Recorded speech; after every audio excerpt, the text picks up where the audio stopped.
जौहर सिर्फ एक शब्द नहीं, ये अग्नि में लिखा गया इतिहास है। एक ऐसा अध्याय जहां सम्मान जीवन से बड़ा था।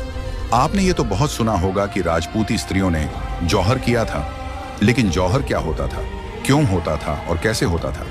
चलिए इतिहास के सबसे कठिन अध्याय को विस्तार से समझते हैं। जौहर क्या होता है? जौहर एक सामूहिक अग्नि प्रवेश था, जिसमें राजपूत स्त्रियां दुश्मन के हाथों अपमान, दास्ता या झबरन विवाह से बचने के लिए स्वयं को अग्नि को समर्पित कर देती थीं। यह मृत्यु नहीं, उस समय की सोच में सम्मान की अंतिम रक्षा मानी जाती थी। जौहर कैसे होता था? जब किले का पतन तय हो जाता था और शत्रु दीवारों के भीतर आने वाला होता था, तब किले के भीतर विशाल अग्निकुंड तैयार किया जाता था, जहां रानियां और अन्य स्त्रियां सज धज कर मंत्रोच्चार के साथ एक एक कर अग्नि में प्रवेश करती थीं। इसके बाद पुरुष योद्धा साका करते थे, यानी केसरिया पहनकर अंतिम युद्ध, जहां जीत नहीं केवल वीर गति लक्ष्य होती थी। चित्तौड़गढ़ का किला 3 बड़े जौहरों का साक्षी है।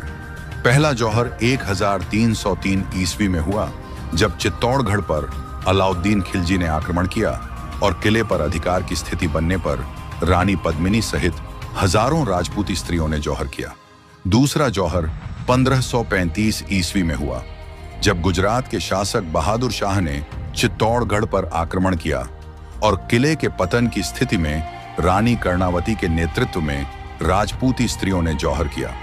तीसरा जौहर 1568 ईस्वी में हुआ, जब मुगल बादशाह अकबर ने चित्तौड़गढ़ पर आक्रमण किया और किले के पतन के साथ चित्तौड़ का अंतिम सबसे भीषण जौहर इतिहास में दर्ज हुआ।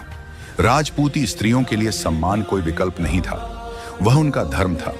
जब शत्रु किले की दीवारों तक आ पहुंचा, तब उन्होंने अपने स्वाभिमान की रक्षा स्वयं की और अग्नि को अपना कवच बनाया।